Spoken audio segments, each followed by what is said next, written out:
sea, el destino es nuestro presente, porque la decisión que tomemos hoy, sí o sí, va a tener una repercusión mañana, pasado mañana, en 1 año, 2 años, o no sabemos cuándo. Cuando estudies tu carrera, cuando te cases y tengas tus hijos.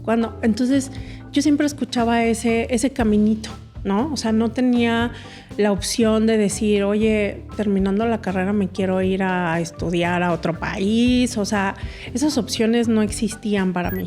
Es increíble cómo lo que pensamos es lo que somos, ¿no? Lo que nos decimos a nosotros mismos es lo que somos, es lo que proyectamos, es lo que decimos, es lo que actuamos, es lo que vemos en los ojos de la otra persona. Este episodio es presentado por Tus Recuerdos a Digital, Custer Asociados.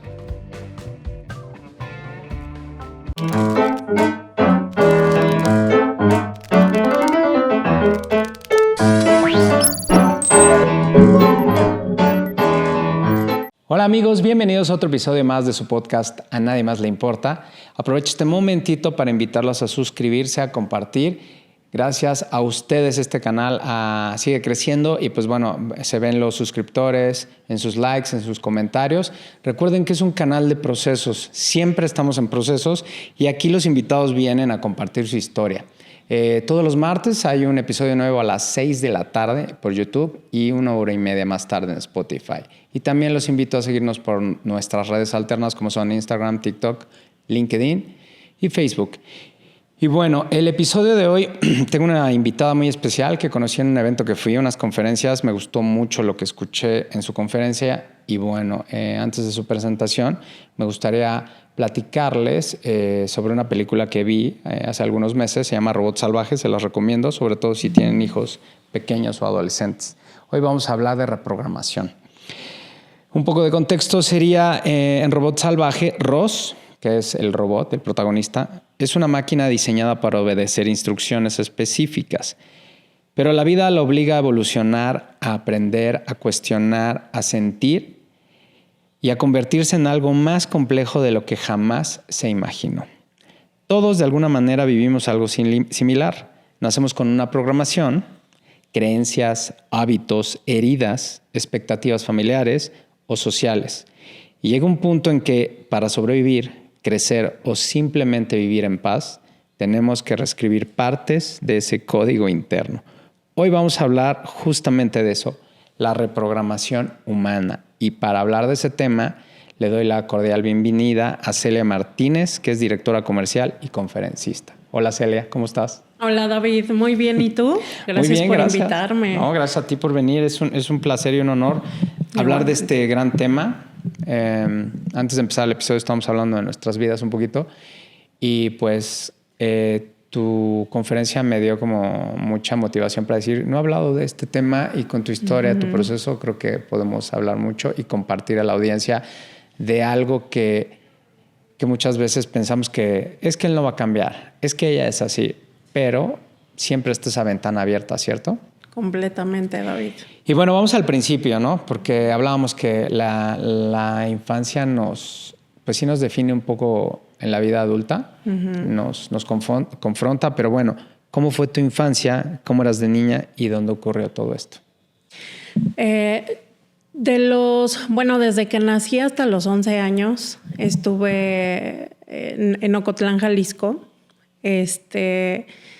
Me considero una persona muy afortunada en el tema de la familia.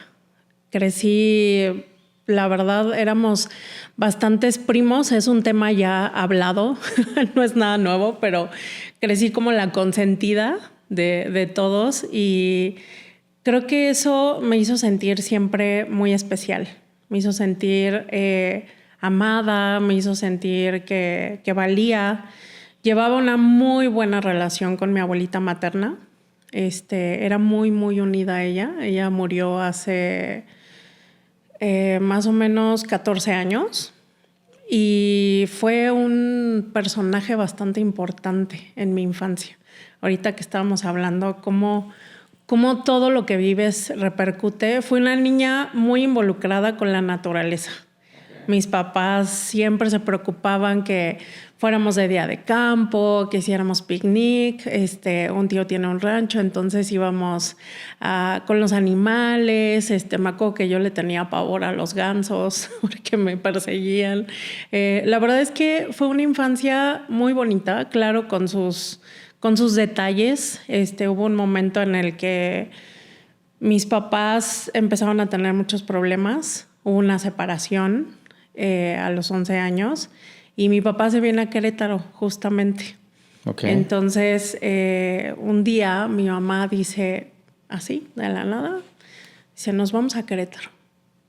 Nosotros, ¿cómo? O sea, ella se movió, nos sacó a la escuela, todo. Creo que 3 días hizo todo. Llega la mudanza, subimos todo y investigó mi mamá dónde vivía mi papá, porque era sorpresa. Entonces me acuerdo perfecto que llegamos, le tocó mi mamá la puerta, abre mi papá y le dice, vengo a salvar a nuestra familia. Y entonces mi papá así como, pero estaban muy mal. Entonces llegamos y ahí fue como otro capítulo en nuestra vida.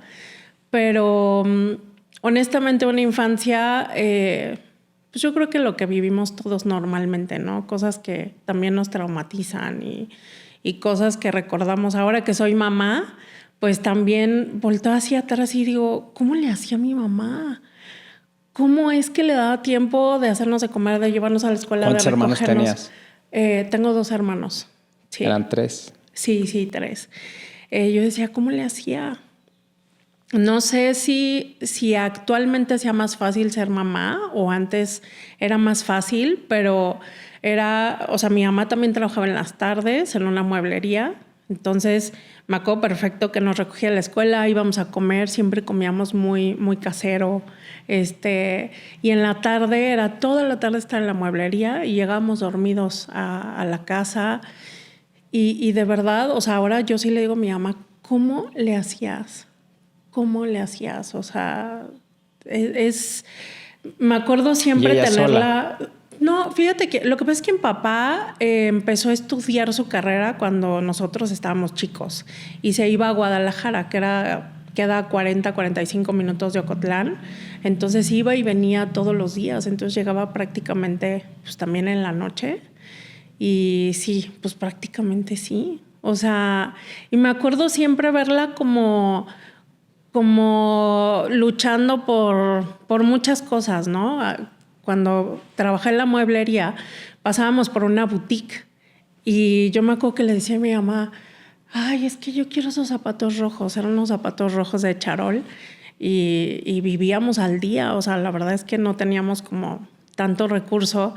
Y me acuerdo que, digo, esto lo supe hasta después, mi mamá va, los aparta y le dice, oye, pues no tengo para pagártelos como tal, pero te ofrezco como hacer moños para el cabello y que los vendas. Era una boutique para niñas y que los vendas y así hasta que te termine de pagar. Ah, sí, la señora aceptó y ya mi mamá llevaba moños y todo eso. Digo, yo me acuerdo que yo iba, la acompañaba, pero no sabía exactamente hasta que un día pues llega con la caja de los zapatos rojos de charol, ¿no? Entonces, siempre me acuerdo como a mi mamá, pues luchar por esas cositas. Entonces, pues una infancia muy bonita, la verdad. ¿Qué siguió después de tu infancia? ¿Qué decidiste estudiar? Comercio internacional. ¿Fue fácil, difícil? ¿Estudiarla tomar o decidir? La decisión. Siempre pregunto esto a los invitados porque a los 19 años que te digan a qué te vas a dedicar el resto de tus días es exactamente. Es totalmente absurdo. Fíjate que luego me invitan a muchas conferencias en prepas, sobre todo, y me dicen, es que estamos en la etapa de la elección de carrera. Y yo, por ejemplo, estudié comercio internacional y me dedico a la construcción industrial, ¿no? O sea, nada que ver. Y al principio que me empezaban a invitar, yo decía, oye, quizá no soy la persona correcta, ¿no? Porque estudié una cosa y me dedico a otra. No, es que precisamente por eso. Porque queremos que los chavos, o sea, actualmente están con un estrés enorme de que no saben qué estudiar. Y es justamente por lo que dices, los papás te dicen, oye, escoge bien, porque eso es a lo que te vas a dedicar toda tu vida. Y aparte el toda tu vida lo hacen así como toda tu vida, ¿no? Y entonces, peor mentira que venden. Exacto. Y entonces te entra una presión tremenda de tratar de elegir bien, y luego si intentas escoger una carrera que a lo mejor a nivel creencia o como sea no te deja tanto dinero, también influye. No, esa no. ¿De qué vas a vivir? Ajá, ¿de qué vas a vivir, no? Estudia para contador, para esto. Entonces, es una decisión, creo que para la edad que tenemos, un poco complicada. Yo te voy a ser sincera, yo tomé la decisión de mi carrera por un tema de rebeldía. Me decían mis papás, estudia algo que tenga que ver con la empresa familiar. Y yo decía, no, jamás. O sea, yo jamás me metería a la empresa familiar. Y entonces me acuerdo que vi así de... y yo, comercio internacional. Esta es la que más se aleja de eso, ¿no? Y estaba de moda. O sea, cuando yo tenía esa edad es cuando salió comercio internacional aquí y estaba de súper moda. Y dije, pues esa carrera elijo. Entonces, me gustó. Sí me gustó mucho. Y trabajé en comercio internacional. Y, ¿qué crees? Terminé en la empresa familiar. O sea, y estoy actualmente. Ya tengo 10 años. Ok. ¿Cuál crees que consideras, antes de ir a una pregunta más abstracta, más abierta, que consideras en tu proceso que fue tu primer punto de inflexión como humano? ¿La separación de tus papás? Yo creo que sí.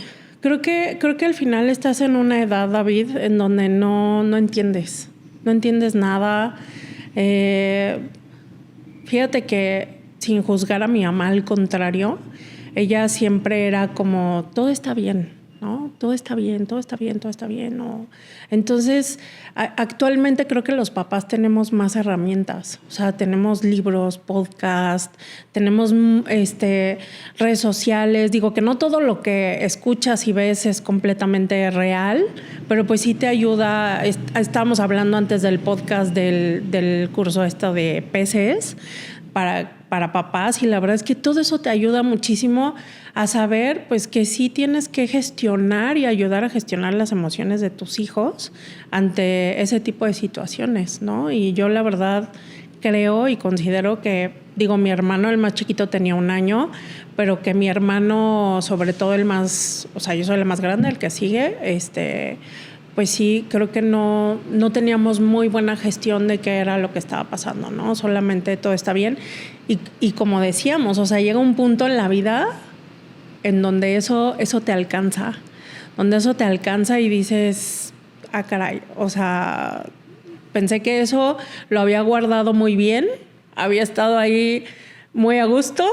Y que ya, ¿no? Porque ahora soy feliz, porque ahora tengo a mi familia, porque ahora tengo a mis hijos, porque ahora me estoy realizando profesionalmente, personalmente, como mamá. Y tú dices, bueno, eso ya quedó atrás. Pero la verdad es que no. La Polaroid, ¿no? ¿Para qué fuimos programados, no? Exacto. Para tener una vida normal. Sí. Para brillar, ¿no? Uh-huh. ¿Crees en el destino? Creo en el destino, que está basado en las decisiones que tomamos. Aunque eso no significa que vaya a suceder exactamente como nosotros queremos que pase, pero sí creo que las acciones que hacemos cada día influyen en nuestro destino. Es más, pudiera decirte que el destino vive en nuestro presente. O sea, el destino es nuestro presente, porque la decisión que tomemos hoy, sí o sí, va a tener una repercusión mañana, pasado mañana, en 1 año, 2 años, o no sabemos cuándo, ¿sabes? Y cuando de repente en estas cosas que planeas, en estas cosas que decides, en estas cosas que trabajas para que sucedan, y de repente la vida o el destino te cambia el plan, ahí es donde surge la resiliencia, donde sale la adaptación, donde sale pues el redireccionar, ¿no? Ok, ya no era por acá, y tener esa capacidad de decir, bueno, ahora me está diciendo que por acá, ¿sabes? Creo que es un conjunto, pero al final 100% creo que las decisiones que tomas tienen esa repercusión. ya ves esta idea romántica que es que estaba escrito, ¿no? Está escrito para ti. Sí. Hablando de ese tema, ¿crees cuál es el significado de estar programados? En este caso, por ejemplo, tú en tu proceso niña, se separan tus papás, ¿no? Me imagino que uno está programado para que no se separen, ¿no? Yo, por el contrario, crecí con papás separados, ¿no? Yo no conocía a mi papá. Entonces tienes otra programación, ¿estás de acuerdo? Claro. Y de repente que se rompe ese vínculo, estás muy pequeña y más adelante es cuando te alcanza. Sí. Me imagino que estabas programada para no ver esa imagen, ¿no? Que se separan tus papás. ¿Cuándo viene esta reprogramación o cómo empieza a funcionar esta parte en ti conforme empieza a avanzar tu proceso? Entras a la escuela, empiezas a crecer, empiezas a tener una vida de adulta, pero ¿cuándo es cuando empiezas a cuestionarte esta parte? Claro. ¿Estoy programada para esto o simplemente íbamos viviendo? Fíjate que en mi familia, en toda mi familia, o sea, tíos, primos, todos, no hay un solo divorcio. Entonces, eso te habla de una programación quizá muy marcada, que no importa qué, ¿no? Aunque es evidente que están súper mal. Exacto. Entonces, creo que la programación fue, es más importante que la familia esté unida, no importa qué. Entonces, a pesar de, entonces, yo creo que fue muy complejo seguir creciendo, llegar a la adolescencia y tener normalizado qué es un matrimonio, o sea, qué significa estar unidos en familia. Entonces es cuando te empiezas a cuestionar, ¿no? Tantas cosas. Y fíjate que a mí me pasó algo muy, muy, muy fuerte. Cuando nace mi hija, tengo 2 hijos, cuando nace mi hija, la primera, me acuerdo perfecto, o sea, pero perfecto. O sea, cierro los ojos y veo la imagen de tener a mi hija, mi bebé, así yo sola en el cuarto, parada frente a ella y decir, o sea, como que de repente fue así y decir, yo quería ser mamá. Entonces, o sea, fue un momento muy impactante porque me di cuenta y de hecho, fíjate qué chistoso que estamos hablando de programación y yo siempre digo que fui programada de cuando estudies tu carrera, cuando te cases y seas mamá. Cuando estudies tu carrera, cuando te cases y tengas tus hijos. Entonces, yo siempre escuchaba ese caminito, ¿no? O sea, no tenía la opción de decir, oye, terminando la carrera me quiero ir a estudiar a otro país. O sea, esas opciones no existían para mí. O sea, no fueron opciones que se me pusieron sobre la mesa y literal seguí esa programación. O sea, terminé mi carrera, o sea, pero de verdad, David, terminé mi carrera y a los 2 meses me casé y a los 2 años y medio tuve a mi primera hija. Entonces, ahí está la programación de la que hablamos. Claro, entonces, que se va metiendo a las entrañas de nuestro ser y de nuestra psique. Completamente. Entonces, en ese momento, yo me acuerdo que dije, a mí me hubiera gustado preguntarme, o sea, ser mamá por elección y no por programación. Y que seguramente 100% te lo digo, David, si yo me hubiera preguntado, Celia, ¿quieres ser mamá? Yo hubiera dicho sí, 100%. Pero no ahora.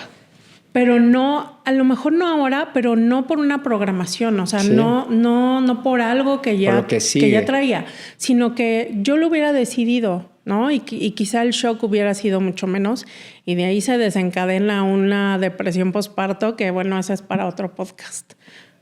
Pero qué importante que estés compartiendo esto y te lo agradezco de verdad porque es eso. Justamente la programación en la que vamos creciendo en nuestro sistema familiar y que a veces no es tan benigna, ¿no? Por decirlo, se vuelve un poco nociva y es como irte cercando, ¿no? Así, tu visión se vuelve así. No, pues es que tengo que hacer esto. Oye, pero la vida es muy amplia, ¿no? Muchas cosas. Y no. Claro. Entonces ahí fue el primer punto donde realmente te cuestionaste tu programación. Sí, ahí. O sea, cuando vi a mi hija de recién nacida enfrente de mí, ahí fue el momento más choqueante. ¿Cuándo vino o consideras después de eso que ya empezaste en acción una reprogramación? ¿De ahí seguiste tal cual, lo que sigue? ¿Cuántos años? Mira, lo que pasa es que unas situaciones así tan fuertes te hacen... Yo soy mucho como de que si algo no está bien, si algo no está funcionando, como que sí me detengo y digo, a ver, ¿qué está pasando, no? Me acuerdo que yo me sentía muy rara cuando nació mi hija y me acuerdo perfecto que tuve la primera revisión con el ginecólogo y le dije, oiga, le dije, me siento rara. O sea, no sé cómo describirlo, pero me siento rara. ¿Cómo rara? Yo no sé, rara. O sea, no me siento, o sea, porque era como, digo, no lloraba. O sea, muchas veces se malinterpreta que la depresión o la depresión postparto es llorar, pero la verdad es que no. Y yo decía, claro, por supuesto que estoy feliz de tener a mi hija y todo, pero hay algo que, o sea, como diciendo, así como me lo pintaron, no lo estoy viviendo. Y me empezó a hacer algunas preguntas y me dice, yo creo que tienes depresión postparto. Entonces voy con la endocrinóloga, que me tocaba cita también con ella, y le digo, oye, me siento rara. Y me dice, bueno, te voy a mandar, seguro tienes depresión postparto, te voy a mandar a terapia. Y es la primera vez en mi vida que voy a terapia. ¿Qué edad tenías? 27 años. ¿Sí? Oh. Entonces, porque esa es otra. Los psicólogos no estaban tan... ¿A poco estás malito? Así me dijo un tío. Bien recibido, sí. Dijo, ¿estás malito, hijo? Y Sí, digo, sí. ¿qué hablas, tío? Exactamente. Entonces, no es algo como que abiertamente puedas decir, voy a terapia, ¿no? O sea, es como, no, o sea, y al principio era como, no digas, ¿no? Entonces, siempre viene la culpa, siempre, que estoy haciendo mal. Y fue una experiencia, la verdad, a mí me tocó ir con Elsa Rodríguez de Nazar. No sé si la escuchaste, ella tenía un programa en el radio todos los sábados de Escuela para Padres. Okay. Y me acuerdo que mi doctora me dijo, Celia, tenle mucha paciencia. Creo, si no me equivoco, tenía 88 años cuando yo fui con ella. Ya no daba consultas, pero como ella se lo pidió... Entonces me acuerdo que llegaba y tenía ahí sus enfermeras y todo. O sea, fue una experiencia, la verdad, que marcó para siempre mi vida. O sea, he tenido terapias después con más terapeutas, 2 más, pero ella en específico, realmente todo lo que vi con ella, todo lo que traté con ella, descubrí cosas de mi infancia, cosas que me pesaban mucho, que nunca en mi vida se las había contado a alguien, y ella me dijo, no, relájate, eso es lo más común que no sé qué. Y yo dije, ¿cómo? Llevo 27 años cargando esto y tú no pasa nada, esto y ya. O sea, yo dije, qué importante hacer esto. O sea, qué valioso hacer esto. Y claro, salieron otras cosas que me dejaron muy impactada y marcada para siempre, para bien, claro. Entonces, ¿a esa edad consideras que empezó tu primera reprogramación? Sí. ¿Los cimientos? Sí. Totalmente. Fíjate, a los 27 años. A los 27 años. Y ya con una hija. Sí. ¿Qué responsabilidad? Sí, no, y ahora, pues mi hija tiene 14 años y por supuesto que dices, o sea, de repente ella, oye, ma, quiero ir a terapia. Y dices tú, qué impacto, ¿no? Ahorrarles tantas cosas, tantos procesos, que algún trauma van a tener, ¿no? O sea, y que seguramente no todo estoy haciendo bien como mamá, pero qué valioso tener las herramientas para los papás actuales. Sí, hoy en día tenemos más herramientas, pero siento que estamos más desenfocados que los papás de antes. O sea, tu mamá siempre tuvo muy claras sus prioridades. Entonces, comparar épocas y entornos es complicado. Sí. Pero la gran diferencia que yo veo con mis tías, con mi mamá, con todas estas mujeres rifadas, porque así no era, los papás se iban. Algunos se hacían cargo, otros desaparecían. Pero esta parte del enfoque que lo tenían tan claro, obviamente era un sacrificio terrible, ¿no? Y yo creo que esa es la gran diferencia con las generaciones de ahora, que el sacrificio cuesta trabajo. Y aparte eran 3, hoy en día es 1 o 2 y bueno, ya es como un gran drama, sin afán de juicio, pero creo que esas generaciones eran como pues... Y lo que hablamos al principio del podcast, ¿no? De todas estas cosas que uno ve, lee y escucha en redes sociales de... Es que tienes que llenar tantos incisos en la vida. Y pues antes no había redes sociales. No. Era, te dedicas a tus hijos, trabajas... Se acabó. Sí. Hoy en día no. No, ahora las expectativas son interminables. Y hablando de este manual de fábrica, ¿no? Que viene contigo, ¿no? Y que nos programan, que crees en un sistema familiar y de repente empieza la vida a decirte, pues, ¿qué crees? Te tengo sorpresas. No es así. ¿Cómo se redefine, la identidad cuando nos reprogramamos? Qué buena pregunta. La identidad al final es quienes somos. O sea, es lo que nos define. Entonces, yo creo que lo más difícil ahí, David, es como cuadrar todo eso que creímos ser con esta nueva versión. Y ahí viene como muy presente el diálogo interno. O sea, el diálogo interno en esta parte es fundamental porque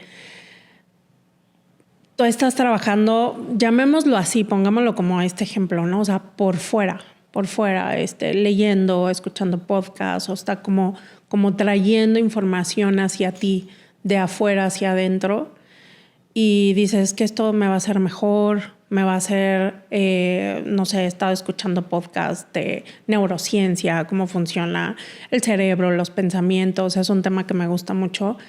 Y te das cuenta que empiezas a llenarte de información, pero de repente cómo cuadras lo que vienes trayendo durante tanto tiempo con eso nuevo, ¿no? Y no es tan fácil, no es un proceso de un día para otro, porque intentas cambiarlo, intentas mejorarlo y llega un punto en el que vuelves a caer y dices, caray, o sea, es que no puedes cambiar algo que llevas haciendo toda tu vida de la noche a la mañana, pero sí es un proceso en el que pues la identidad la tenemos que estar conscientes. Creo que la conciencia aquí es fundamental de hacerle match con esta nueva reprogramación.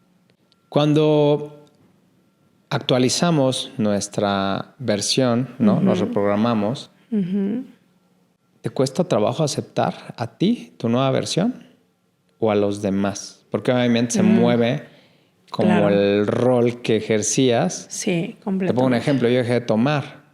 Entonces mis amigos fue como un shock para ellos. Para mí no, para mí fue de cierta manera proceso, pero no fue tan difícil aceptar esta nueva versión de mí.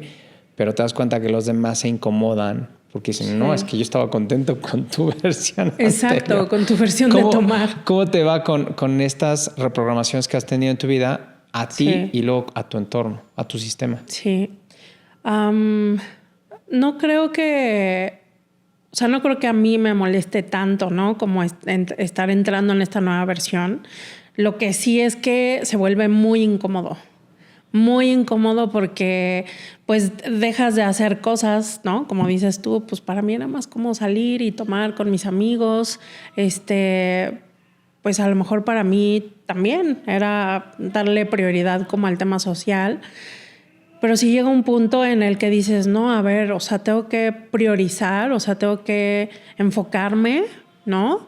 Y lo que decías ahorita, creo que ahorita estamos como desenfocados en lo que realmente tenemos que hacer. A mí me ha pasado 2 veces muy marcadas David, quizá otras no me doy cuenta, pero 2 veces muy marcadas en donde esa actualización mía, sí se quedan personas atrás. O sea, esa nueva versión tuya pues empieza a molestar, te empiezas a priorizar, empiezas a decir que no. Y ahí es donde dicen, ¿cómo? O sea, es que tú no eras así. Y entonces también, como tú estás en un proceso nuevo que nunca habías vivido, te cuestionas también si estás haciendo bien o no. Es normal. ¿Sabes? Es normal de decir, híjole, o sea, voy bien, voy no. Es que, ¿cómo? O sea, yo quiero pertenecer, yo quiero ser aceptada, yo quiero... ¿Cómo? Era amiga de todos. Todos eran mis amigos. O sea, ¿y ahora qué está pasando? Y por eso tantas cosas que leemos de que, oye, de 100 amigos, pues ahora solo me quedaron 3, ¿no? Hay un meme que le dice la mamá a su hijo, yo pensé que ibas a invitar a todos tus amigos. Y dice, sí, son ellos 2, ¿no? Entonces, creo que te quedas con personas muy valiosas, personas que van, no tienen que pensar igual que tú, pero van muy afines en este crecimiento de vida. O sea, como en esta lucha de decir, vamos a hacer mejor, ¿qué más hacemos? Y también esa necesidad de pausar, ¿no? O sea, no siempre estar para adelante, para adelante, para adelante. O sea, pausar también es crecer, pausar también es sanar, pausar también es éxito, ¿sabes?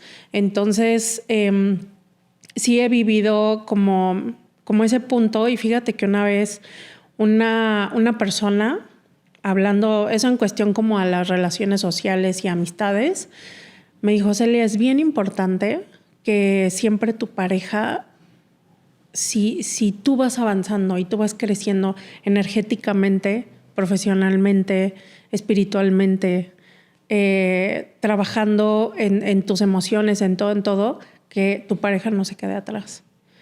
Porque va a llegar un punto en el que tú ya avanzaste, él se queda atrás, o al revés, ¿eh? O sea, puede ser él y yo me quedo atrás, y entonces algo ya no está... Pues ese espacio que estás marcando justamente es muy cansado jalar. Sí, exacto. Que si van de la mano, no jalas. Claro. Y puede ser, poniéndolo así como dices tú, puede ser que en un momento vayamos de la mano al mismo ritmo, o yo lo estoy jalando, pero o él me está jalando. Pero la distancia es corta, entre más Exacto. se tensa más esa línea. Completamente. Entonces, ese consejo, fíjate que ha sido los más valiosos que me han dado. Entonces, yo cuando de repente veo que voy tras, y de repente digo, no, como no quiero que se quede tan atrás, entonces como, oye, ¿qué estás haciendo? Vamos a hacer esto y así. Y también él, o sea, también él va con este empuje, con este apoyo, y creo que eso nos ha ayudado mucho, ¿no? Porque fuera de eso, pues ya la amistad o el familiar o quien sea que se vaya, pues es algo que no puedes controlar. Claro, así es la vida, aparte. Uh-huh. ¿Cuál ha sido tu reprogramación más transformadora en tu vida? Mira, igual, o sea, pudiera ser una contestación muy profunda, pero me gustaría enfocarme a algo que quizá le pueda servir a muchas personas. En mi caso es el tema de la comida. No sé, en tu generación o quienes escuchan este podcast se sentirán identificados como cuando eras niño de no te paras hasta que no te acabes el plato, ¿no? O te compran un helado y tú, es que lo quiero doble. Entonces te lo cumplen y te compran el helado doble y vas en la primera bola y dices, yo no quiero.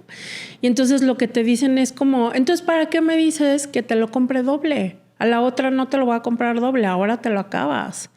Entonces, como todo ese tema, o sea, cuando creces, y yo sobre todo lo viví, fíjate, en los embarazos, que tuve diabetes gestacional, que afortunadamente no se me quedó, bueno, fue como prediabetes gestacional.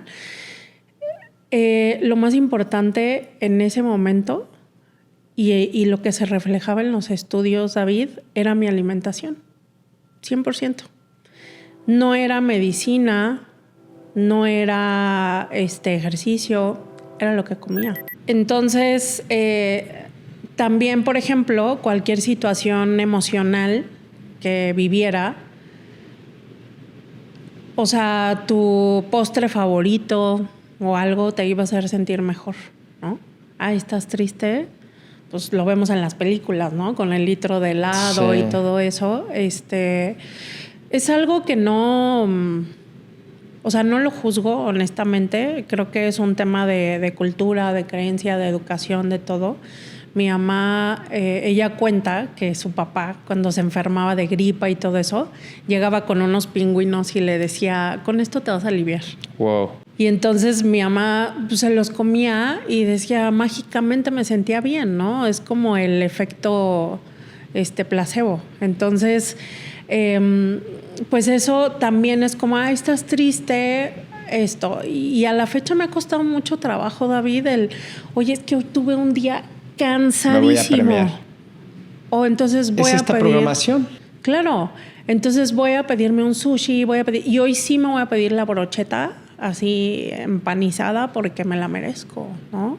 Entonces ese punto fue muy, muy complicado cuando la vida me exigió, porque no tenía opción en mis embarazos, decir, tengo que cuidar mi alimentación. Porque depende, o sea, mi vida y la de mi hijo de esto. Y ahí es donde tuve una reprogramación impresionante. O sea, y a la fecha, por ejemplo, mi hijo, que desde que estaba en el vientre me decían, si no lo cuidas los primeros 7 años de vida, puede ser que sea un niño diabético o así, sobre todo por el tema de embarazo. Y desde chiquito su paladar se hizo como no tan de cosas dulces, pero lo que sí le encantan son los helados. Entonces de repente me dice, mamá, cómprame un helado. Se lo compro y le da así como 4 así comidas y luego me dice, yo no quiero, mamá. ¿Sabes qué hago? Lo agarro y lo tiro a la basura. Entonces digo, mejor que aprenda a decir ya no quiero. Sí, claro. ¿Sabes? Y yo también ahí entra mi segunda reprogramación de decir, ay, no lo voy a tirar, entonces yo me lo como, ¿sabes? Entonces límites. Sí, es una educación para él y es una educación también para mí al mismo tiempo, porque es como de, chin, pues lo voy a tirar, pero mejor esto, ¿sabes? Entonces es un tema muy fuerte. Qué importante es recalcar justo el tema que estamos tocando, reprogramación, en algo tan sencillo, pero tan cotidiano como es la comida, estos placeres. Todo el mundo lo hacemos. Sí. O sea, hoy tuve un día muy pesado, voy a comprar una bolsa de Doritos, ¿no? Sí, exacto. Y te la comes completa. Sí, porque dices, me la merezco. Y ¿sabes qué? Yo fui a terapia con una psicóloga especialista en la alimentación, porque, como te digo, me encanta como indagar cuando algo aparece en mi vida. Y justamente en ese momento era una persona que no sabía decir que no ponía límites, y me dijo algo muy fuerte. Me dijo, Celia, en el momento en que tú aprendas a ponerle límites a las personas o a decir que no, también vas a aprender a ponerle límites a la comida. Y yo, wow, o sea, cómo todo está ligado. Y me dijo, esta semana te voy a dejar de tarea que alguien te diga que eres egoísta. Y yo, ¿cómo voy a lograr eso? Entonces, o sea, claro, sin ser una malvada, ¿sabes? Pero pues al final me di cuenta cuántas veces me anteponía y priorizaba el bienestar de los demás antes que el mío. Y yo dije, ¿cómo lo voy a lograr? Pequeña victoria. Claro. Y sí, toda la semana con las personas más cercanas así de, no puedo, no puedo, es que tengo que hacer, no, es que no puedo. Y mi mamá así, creo que mi terapia era, de cuenta, un viernes, y el jueves mi mamá voltea y me dice, eres una egoísta. Y yo dije, yes, lo cumplí, ¿no? Y me empezaron... Así, sí, para no pelear. Sí, para no pelear, exacto. Y sí hubo un punto en el que pues justamente, inclusive hasta mi mamá, digo, ahorita ya está muy feliz y entiende todo el tema de la terapia, pero sí... Porque tú eres su maestra. Mira, qué bonito. Sí, pero al principio... Y tu hija de ti. Exacto. Sí, completamente. Y al principio era como de, ay, no, ahora que estás yendo a terapia, ya, o sea, claro, ya estaba poniendo límites, ¿sabes? Y ahorita que dijiste de mis hijos, fíjate que pasó algo muy chistoso cuando estaba viendo la temática del podcast. Primero le pregunté a Nico y le dije, mi hijo tiene 8 años. Y le dije, ¿tú crees en el destino, Nico? Y me dijo, sí. Y me dice, pero a ver, ponme un ejemplo. Y le dije, ok. Qué buena pregunta. Sí, no, Me encantan los niños que son súper... están cañones. Y le dije, ok, y como ahorita nuestro coco es el tema de tareas, le dije, oye, Nico, ¿qué pasa si tú decides no hacer tu tarea una semana y te va mal en la escuela? ¿Es tu culpa o del destino? Y me dice, del destino. Entonces yo le dije, no creo, Nico, porque más bien si tú hubieras, o sea, como hecho tus tareas y todo eso, tú hiciste tu mejor esfuerzo, ¿no? Ya lo que pase después, ya no sabemos si te sacaste 6, si te sacaste 8, si te sacaste 10, pero tú hiciste tu esfuerzo. Y entonces ya se quedó así como de, sí, y se fue, ¿no? Y llega mi hija de 14 años y le digo, Regi, ¿tú crees en el destino? Y me dice, no. Y yo, ok. Le dije, ¿por? Me dice, porque pues es que las decisiones que tomamos todos los días es lo que va construyendo nuestro mañana. Yo dije, órale. Y me dice, y entonces le dije, ¿pero qué pasa si no sucede lo que tú quieres? Pues te redireccionas y ya. Y yo, ok, gracias. O sea, y dije, ¿cómo a los 14 años puedes pensar de esa manera? Y claro, me hizo tener una reflexión de la respuesta de mi hijo, que quizá tiene que ver con su edad, que era más cómodo para él echarle la culpa al destino, y la respuesta de mi hija, pero cómo también a veces culpamos al destino y no tenemos esta responsabilidad de lo que hacemos o dejamos de hacer. Y entonces culpamos al destino de, no, pues es que era el destino, ¿sabes? ¿Qué podría ser el destino o la suerte, no? Que ya ves esta famosa frase que dice que la suerte es cuando el trabajo se cruza con la oportunidad. Con la oportunidad.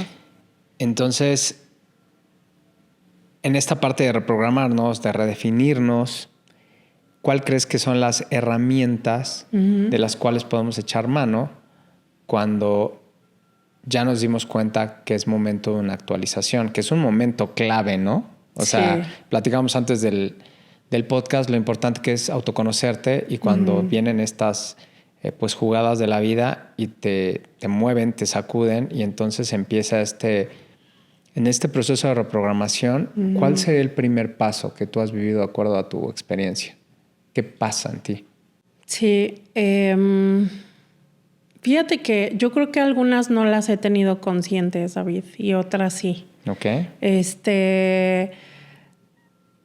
¿Pero qué haces primero cuando ya sí, te mira, detienes? Yo creo que para empezar, o sea, cuando sucede eso, tienes que estar viviendo algo un poco fuerte.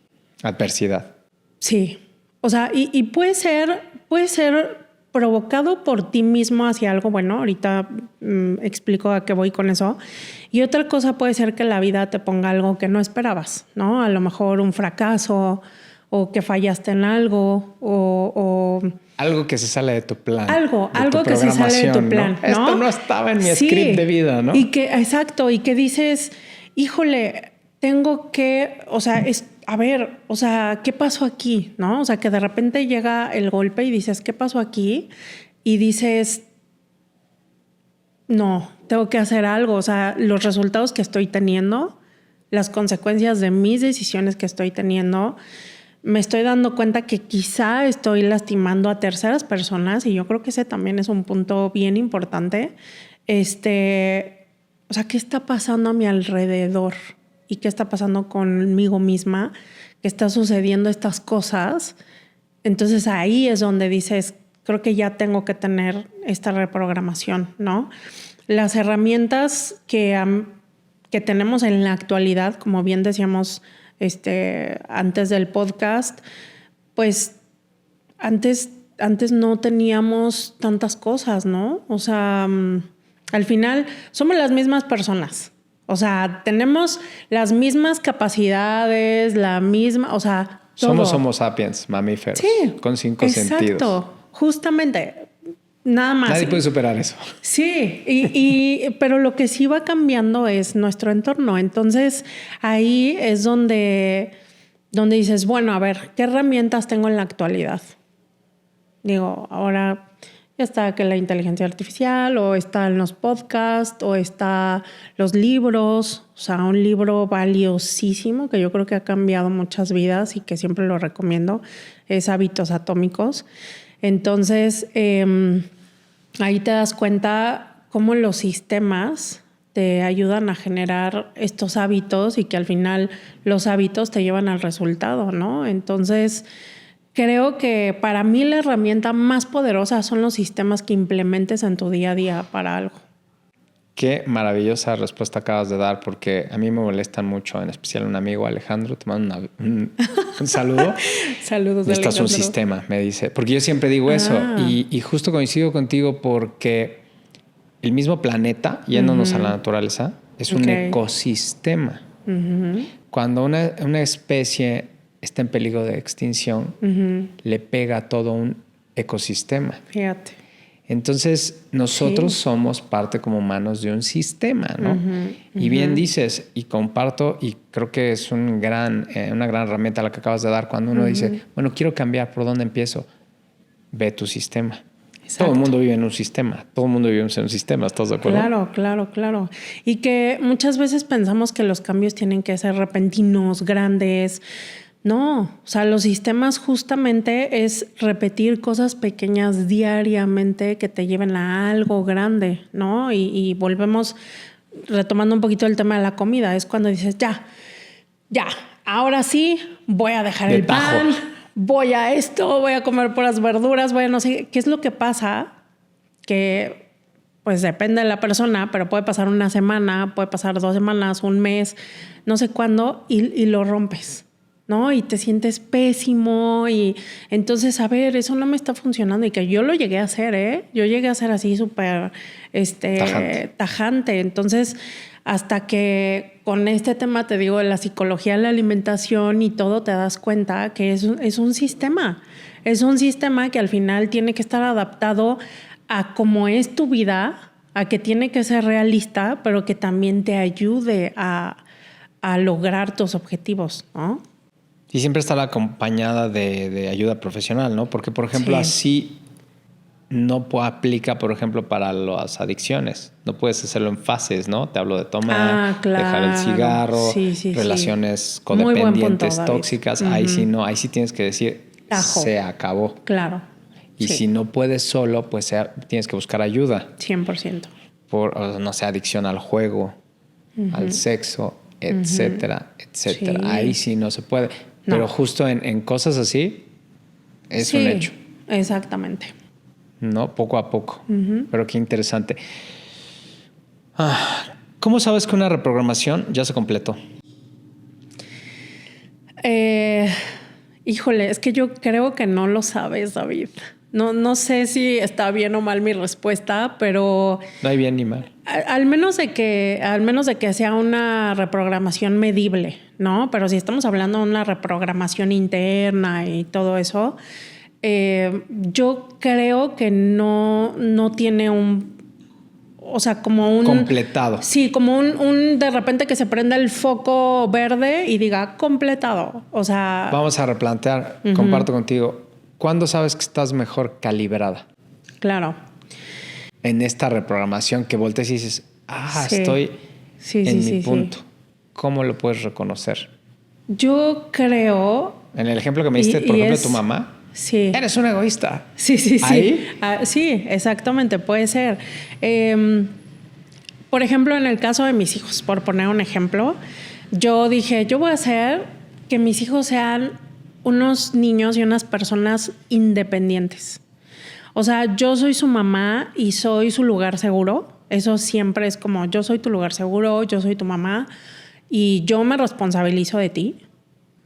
pero yo no quiero que tengan como esta dependencia muy fuerte conmigo, ¿sabes? Entonces, que sean independientes en su manera de pensar, en esto, y de repente sí me contestan cosas que digo, o sea, no groseros, pero sí de defender su postura. Lo que piensan, y me enfoco mucho con ellos a que desarrollen su pensamiento crítico. Y desarrollando su pensamiento crítico, pues es dejarlos que también ellos decidan y ellos piensen por sí solos. Y claro, como mamá tengo que estar en esta contención de decir, a ver, hasta aquí. Límites. Hasta aquí porque ya te puede pasar algo o así, ¿no? Pero a lo que me refiero es como estas herramientas que a lo mejor yo no tuve y que pues era totalmente dependiente, inclusive me atrevo a decir hasta emocionalmente, de mis adultos, ¿no? De los adultos que me rodeaban.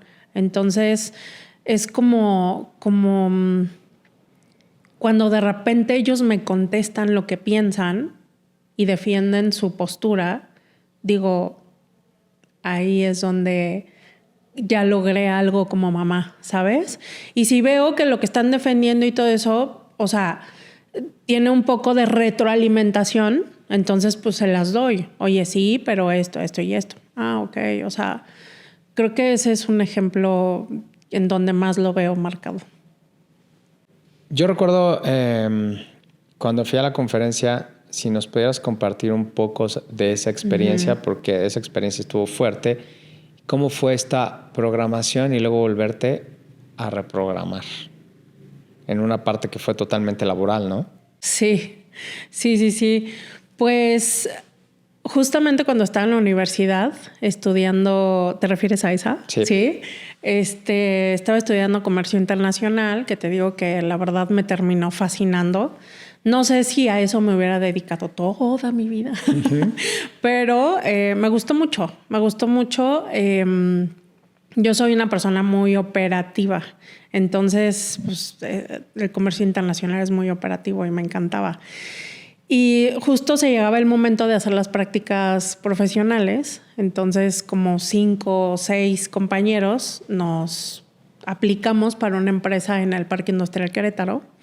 Entonces íbamos y en la universidad en la que yo estaba podías trabajar en la mañana, si es que trabajabas, y en la tarde, y en la tarde ir a la universidad. Entonces hacíamos las prácticas en la mañana y pues nos daba tiempo de llegar a la escuela, trabajar, ¿no? Exacto. Y estudiar. Entonces, ya cuando se estaba cumpliendo el tiempo de que se terminaran las horas de prácticas, yo me acuerdo que lo que hacíamos igual no era tan relevante o tan importante, pero yo siempre he dicho que quien hace lo más chiquito, lo más importante es un todo. Es un todo que hace, en este caso, que una empresa funcione bien, ¿no? Entonces, yo me acuerdo que no terminábamos algo y yo les decía, oigan, 15 minutos más, o sea, hay que terminar. Ay, Celia, son prácticas, o sea, vámonos, ¿no? Y yo decía, bueno, yo me quedo, o sea, al final creo que el sentido de la responsabilidad siempre lo he tenido muy alto desde chiquita. Entonces, yo como que le dedicaba y lo tomaba bastante en serio. Un día me manda a hablar el gerente de compras y me dice, oye, Celia, hemos estado viendo tu desempeño, hemos estado viendo tu responsabilidad, tu compromiso y tenemos una vacante justo de tráfico, de importaciones de números de parte. Más o menos el 90% de las importaciones venían de Estados Unidos. Entonces me dijo, creemos que eres apta para ese puesto. Imagínate, o sea, esa edad, antes en las universidades aspirabas muchísimo a puestos laborales, muchísimos, no existía tanto el tema de la cultura del emprendimiento. Y sin pensarlo le dije, sí, claro. Entonces yo, bueno, o sea, estoy viviendo el sueño antes de graduarme, antes de titularme, antes de lo que, pues eso viene después, ¿no? Y empecé a trabajar. tenía muchísimos privilegios en la universidad, muchísimos. Me exentaban. En ese entonces estaba el Nextel, entonces el tráfico son 24/7. Entonces apenas sonaba o vibraba tantito y yo me podía salir sin pedir permiso, podía resolver problemas fuera, me pasaban a dar la clase, no hacía exámenes. O sea, la verdad es que fue un privilegio que disfruté muchísimo.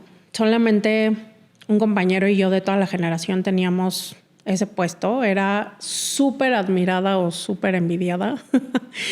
Y en ese entonces David no tenía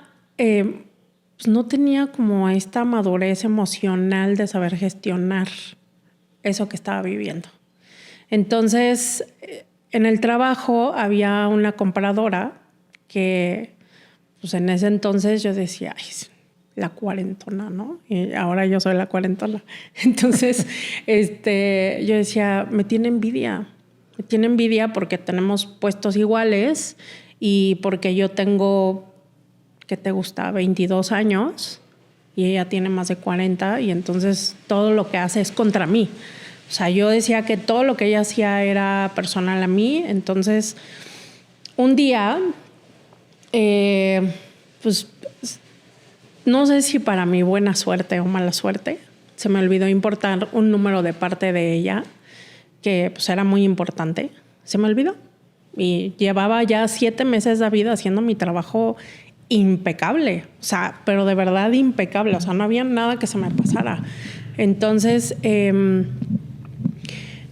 se me olvida y en vez de ir a buscarme y decirme, oye, Celia, se te olvidó. ¿Qué onda? ¿Qué hacemos? ¿Cómo lo puedes traer? Lo que hizo fue mandar un correo copiando al director de toda la empresa, al gerente que me había contratado, o sea, que me había recomendado con la empresa aduanera, porque yo trabajaba como in-house. Ellos eran mis clientes en la empresa en la que yo estaba. Y puso ahí pues, que por mi incompetencia, porque pues, ella ya se había cansado de decir que yo estaba muy chiquita, que no tenía experiencia. Entonces, eso le dio como decir, ven, o sea, por mi inexperiencia y por mi incompetencia había cometido un error, que ese error estaba costando miles de dólares y no sé si cientos de dólares por paros de líneas de producción. Entonces, cuando llega ese correo, yo me lo tomo bastante personal y digo, híjole, ahora sí te pasaste, ¿no? Ahora sí, ya esto fue, o sea, ya, esto es demasiado personal.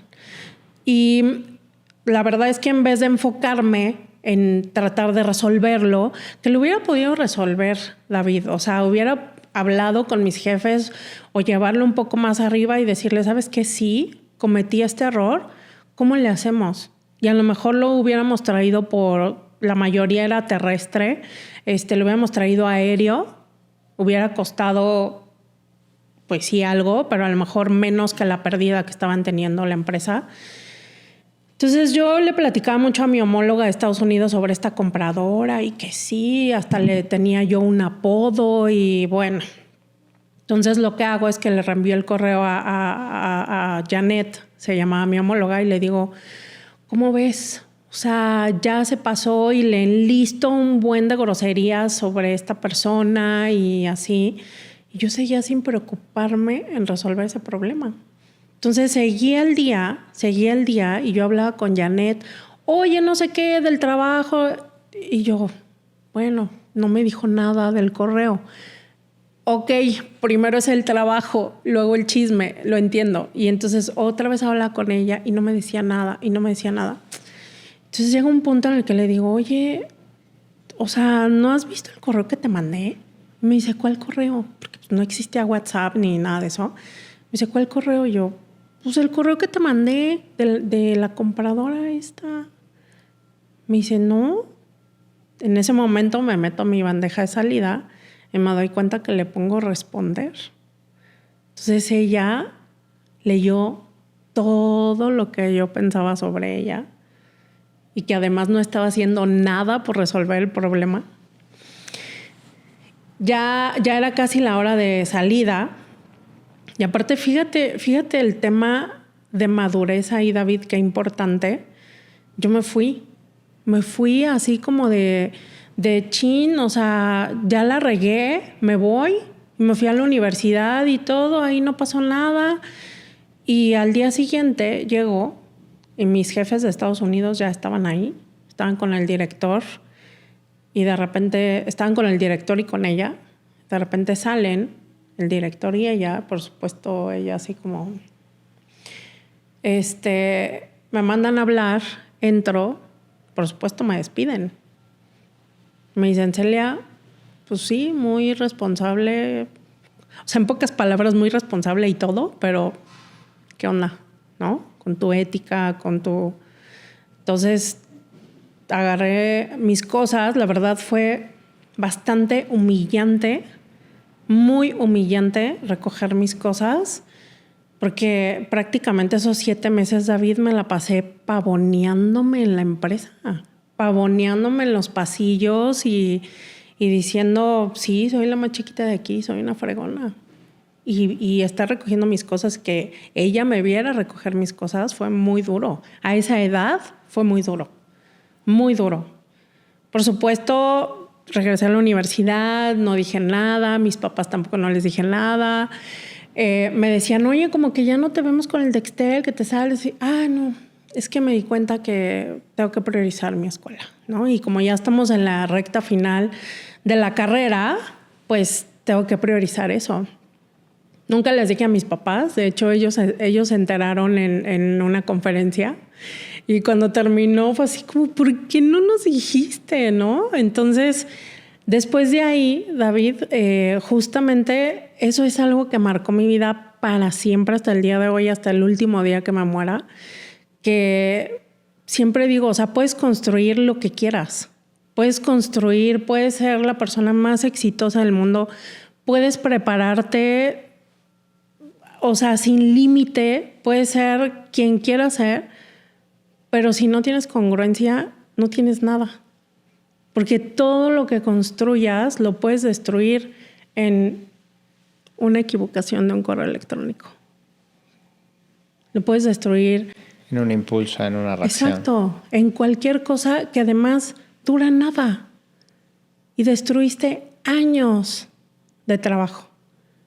Y eso creo que ha sido el aprendizaje más increíble, más doloroso por la edad, yo creo, que he tenido.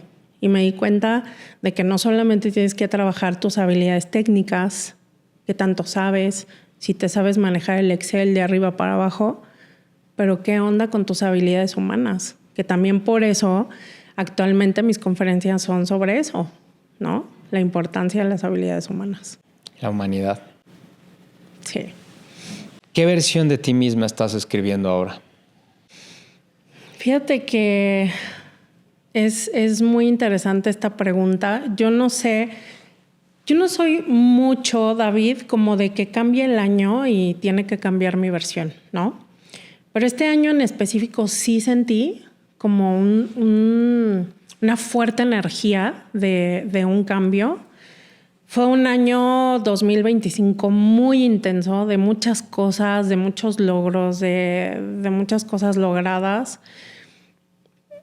Este año, esta nueva versión, que creo que, no sé si es porque la que estoy viviendo ahora la siento como la más fuerte, es enfocarme en mi identidad y enfocarme en el proceso y no tanto en el resultado. Eso es lo que estoy trabajando ahora. Muy congruente. Porque el mensaje siempre es el resultado. Sí. Y donde está la verdadera joya es en el proceso. ¿No? Exacto. ¿Qué mensaje le darías a alguien que siente que su programación ya no le funciona? Ya sabes, estas crisis, por ejemplo, esta crisis que acabas de compartir, que sucede algo y es como, no, esto no me pudo haber pasado a mí. O otra vez lo mismo, ¿no? Hablamos de reparar o repetir. ¿Qué consejo le darías? Sí. Mira, primero, yéndonos a la parte humana, antes que la técnica, yo le diría que no sea tan duro o tan dura consigo misma. Que si no está funcionando no es porque el tiempo se haya perdido o porque hayas fallado en algo, porque al final pues todo te sirve en la vida, ¿no? Entonces, que sea muy receptivo o receptiva y que trabaje mucho en el tema de la conciencia. Hablábamos también, y lo hablé en la conferencia en la que fuiste, de autoconocerte, de pensar sobre lo que piensas, que es la metacognición, ¿no? O sea, ¿qué pienso? Y cuando haces este ejercicio durante un lapso de un mes, porque al principio no te das cuenta, es muy difícil traer esos pensamientos que no los tienes tan conscientes, es muy difícil traerlos. Entonces, te andas como zombie por la vida. Sí, es un ejercicio, la verdad, bien interesante. Yo diría, investiguen un poquito acerca de eso, o sea, de la metacognición. Hay muchos tips en internet, siempre de profesionales, por favor. Conocer tus pensamientos. Es increíble cómo lo que pensamos es lo que somos, ¿no? Lo que nos decimos a nosotros mismos es lo que somos, es lo que proyectamos, es lo que decimos, es lo que actuamos, es lo que vemos en los ojos de la otra persona, ¿sabes? Entonces, el cerebro es una nobleza. El cerebro es súper noble, es cambiante, o sea, tenemos esta neuroplasticidad, ¿no? O sea, de que nosotros sí podemos cambiar lo que pensamos, sí podemos cambiar todo lo que no nos gusta. Lo podemos hacer, y cuando sabemos que eso lo podemos hacer, pues que entre este compromiso de hacerlo, ¿no? Por eso la importancia de hablar de este tema de reprogramación, que es real, es posible, sí, pero no es mágica, ¿no? Uh-huh. Requiere de todo un proceso, de evaluar tu sistema, de hacer estos mini hacks, sí, que tiene que ver mucho con la ejecución, no que se queden en los hechos, en la planeación, ¿no? Puedes generar un plan, pero sí, si no lo ejecutas, si no lo practicas, ¿cómo lo mejoras, ¿no? Sí, sí. Y que nunca vamos a estar como dices tú, uy, luz verde, ya cambio completado, ya quedé en la última actualización. Pues no, porque el entorno sigue cambiando y nosotros seguimos cambiando. Sí. Para cerrar, con toda esta parte que hemos hablado de reprogramarnos, de vivir, de experimentar, ¿no? de autoconocernos, esta famosa frase de ¿todo es cuestión de actitud? Totalmente.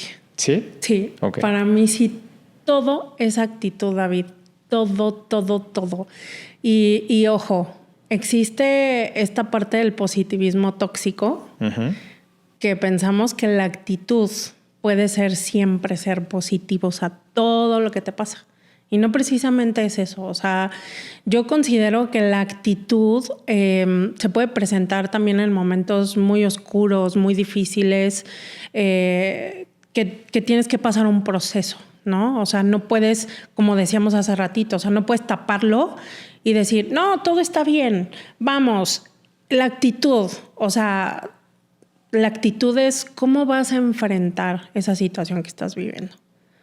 ¿Cómo la vas a trabajar? ¿Qué herramientas? Hablamos de las herramientas. ¿Qué herramientas vas a traer esta vez contigo para salir de esa situación, ¿no? Y sí, hay otras en donde la actitud en cuestión a la alegría, al positivismo, también nos van a ayudar, claro que sí. Pero para mí la actitud viene muy relacionada con la gratitud. Cuando tú eres muy agradecido, tienes buena actitud. Entonces, la actitud viene muy agarrada de la gratitud, y la gratitud genera felicidad. Entonces, para mí 100% la actitud es todo. Importante, interesante y una aportación muy bendecida esto que acabas de decir. Gracias, y bueno, David. Para cerrar, esta parte de las pausas, me gustaría cerrar, ¿no? O sea, reprogramarte siempre nos invita a hacer una pausa, ¿no? Sí. ¿Necesaria? Sí. Sí. De hecho, hablando de la película, hay una parte al principio donde, ¿cómo dices que se llama el robot? Ross. Ross, Pues ella, no sé si es ella o él, creo que ella tiene voz femenina, pero bueno, ella o él está... Es un droide con voz femenina. Exacto. Entonces está como tratándose de adaptar, ¿no? A la naturaleza y de repente la avientan, le pegan, le echan de todo. Entonces ella dice, o sea, hubo un momento en el que se sienta y dice, ¿qué está pasando? O sea, ¿por qué no está funcionando para lo que yo fui programado o programada? Y hay una escena impresionante. Es muy al principio, no les estoy spoileando la película, en donde se sienta y se ve cómo pasa el tiempo delante de él o ella, se ve cómo pasa el tiempo. Las estaciones, todo. Todo, las estaciones, cómo pasan animales y se le quedan viendo como, ¿y esto qué es? Y se van y todo, y de repente se ve cómo lee su entorno, cómo lee, cómo analiza, cómo todo, y al final está en un momento de pausa. Está en un momento de reprogramación para entender el entorno. Entonces, cuando se despierta, les dice, ok, ya entendí qué está pasando aquí, ya sé cómo los voy a ayudar. Y esa parte a mí se me hace tan mágica, porque a veces pensamos que el no parar, el no rendirte, o cuando le dices a un amigo, es que ya no puedo, ¿no? Es que ya no puedo. Lo que Hablamos, ¿no? del burnout, ¿no? De tirar la toalla, ¿no? De ser honestos, sí. Y de repente es tan válido decir, ya estoy hasta harto. Sí. Ya no puedo más. Sí. Quiero largarme de aquí, quiero desaparecerme. Sí, quieres desaparecerte y decir, a ver, me quiero una cuevita y no salir.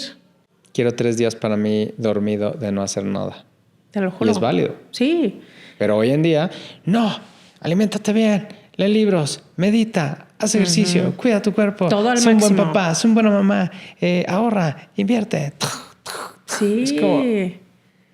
Sí. Es impresionante. Y justo te decía que o sea, cómo justamente llega este episodio a mi vida ahorita, donde estoy en este tema que te digo, David, me siento justo ahorita en una etapa de burnout que nunca había sentido y que justamente va muy de la mano a mi nuevo sentido, a mi nuevo propósito de fijarme más en el proceso, en la identidad, no tanto en el resultado. Entonces, creo que las pausas... Para mí es muy simple, o sea, las pausas también son avanzar, las pausas también son crecer, las pausas también son, pues son vida, ¿no? Y no te estás perdiendo de nada, o sea, el famoso FOMO que te puede dar cuando estás en una pausa de ¿qué me estoy perdiendo afuera por tener esta pausa? Por pertenecer. Exactamente, entonces la pausa tiene que ser importantísima. La pausa también es parte de los procesos. Exactamente. A mí me gustaría cerrar con esto. A veces, para sobrevivir, debemos convertirnos en algo más de lo que fuimos programados para ser, como en la película Robot Salvaje, que los invito a verlas. Sí. Muy bien, Celia, pues te agradezco muchísimo gracias, esta gran charla que tuvimos, que compartieras pues buena parte de tu proceso y dónde te pueden encontrar para conferencias, talleres, toda esta parte. Sí, muchas gracias. En Instagram estoy como Celia con C, como Celia Cruz.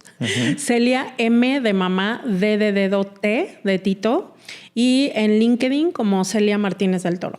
Ok, perfecto. Muchas pues, gracias, David. Vamos a estar pendientes de seguir pues tu mejor versión, ¿no? Gracias. Y gracias otra vez por compartir, porque nos quedamos con las herramientas que existen para reprogramarnos, con saber que sí hay un destino, pero que depende de nosotros, que hay que darle la prioridad que debe de tener en el lugar de nuestra vida a los procesos, no al resultado, y a las pausas.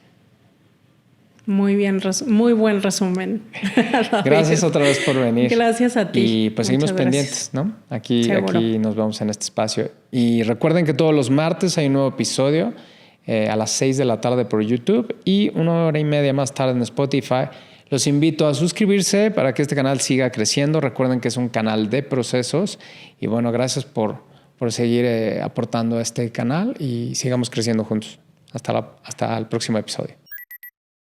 El alcohol es una droga que si el que no la consumes estás mal, ¿no? O sea, si no la consumes estás mal. Sí, literal. ¿Que estamos en el mundo al revés o qué? Más del 85% de los accidentes que hay en el mundo son ocasionados por bebedores sociales. Entonces, el verdadero problema de las muertes, de la gente que queda en la cárcel y de todas las tragedias del alcohol son por los bebedores sociales. La gente cree que tomar muchísimo alcohol es que me la voy a pasar muy bien y entonces de repente no te acuerdas de nada de tu fiesta. Entonces, para mí eso no es ni siquiera vale la pena. Pasaste un tiempo en tu vida donde te pusiste en riesgo, donde pudiste echar a perder tu relación, marcar tu vida para siempre. Ni siquiera te acuerdas.